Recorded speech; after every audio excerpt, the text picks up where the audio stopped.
Pour un consommateur américain, une voiture allemande ou un parfum français coûteront peut-être bientôt 25% plus cher. En tout cas, si les droits de douane annoncés par Donald Trump contre l'Union européenne voient le jour.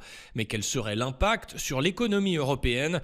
L'économiste Antoine Bouet est directeur du CEPI. Les États-Unis représentent 19% des exportations européennes hors Europe. Et donc, c'est un choc qui est très négatif. La France est quand même moins exposée que l'Allemagne. En fait, on estime de notre côté l'impact en Allemagne à environ 1,2 à 1,3% de perte de produit intérieur brut, donc macroéconomiquement, concentré sur les secteurs industriels qui, dont l'activité, chuterait de environ 2%. En France, ce serait un petit peu plus faible, mais ce serait quand même un ralentissement de l'activité de 0,6 à 0,7% du PIB. Donc, c'est effectivement une mauvaise nouvelle à tout égard, parce que ça veut dire moins d'activité pour les entreprises et effectivement potentiellement des licenciements. Côté européen, un consensus se dessine en faveur d'une réponse proportionnée. L'Union européenne pourrait activer son nouvel instrument contre la coercition nommé ACI. Il s'agit de la possibilité pour l'Union européenne de mettre en place des droits de douane parce que l'Union européenne veut rester dans le cadre de l'Organisation mondiale du commerce.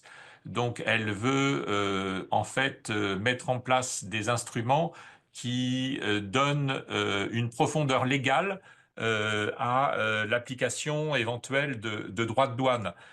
Et donc, effectivement, elle prévoit maintenant, lorsque des pays étrangers exercent une coercition sur un des membres de l'Union européenne ou sur la totalité de l'Union européenne, c'est ce qui se passe aujourd'hui, de pouvoir mettre en place ces droits de douane. L'Union européenne est un marché qui est considérable.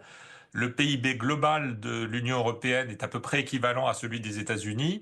Il y a 450 millions de consommateurs dans l'Union européenne contre 350 millions aux États-Unis.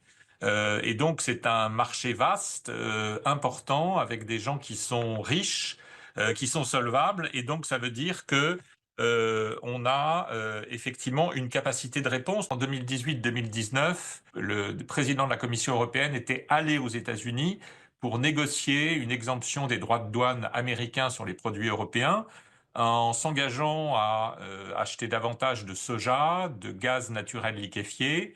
Et c'était certainement une mauvaise idée parce que ça a montré une chose, ça a montré que finalement l'Europe acceptait la menace américaine de protection. Et en fait, le problème, c'est que ça risque de se répéter. La Chine a ce mardi déposé une nouvelle plainte contre les États-Unis auprès de l'Organisation mondiale du commerce. Ce n'est pas le cas de l'Union européenne, qui l'avait pourtant fait en 2018. En fait, quand un pays porte plainte, il y a des pays qui peuvent soutenir cette plainte en prenant un statut d'observateur, c'est-à-dire ils prennent part aux discussions et ils renforcent finalement la position du plaignant ou la position au contraire du répondant. Et donc là, je pense que c'est ce que vont faire un certain nombre de pays par rapport à l'attitude actuelle de l'administration américaine, qui est de bafouer toutes les règles de l'Organisation mondiale du commerce, puisque les États-Unis mettent en place des droits de douane qui sont discriminatoires, c'est-à-dire c'est des droits de douane qui sont sur des produits venant d'un certain pays et non pas de tous les pays membres de l'OMC. Donc il y a de la discrimination derrière. Et puis en plus, il y a la deuxième règle de l'Organisation mondiale du commerce, qui est le fait qu'il y a une consolidation des droits de douane. Donc si vous avez un droit de douane de 10% sur un produit, il est consolidé à 10%, donc vous ne pouvez pas aller au-delà de ces 10%. Et là, c'est ce que font aujourd'hui les États-Unis. Donc ça crée beaucoup d'incertitudes. Ce mardi, les actions des constructeurs et équipementiers automobiles souffraient en bourse suite aux surtaxes douanières américaines sur les importations mexicaines et canadiennes.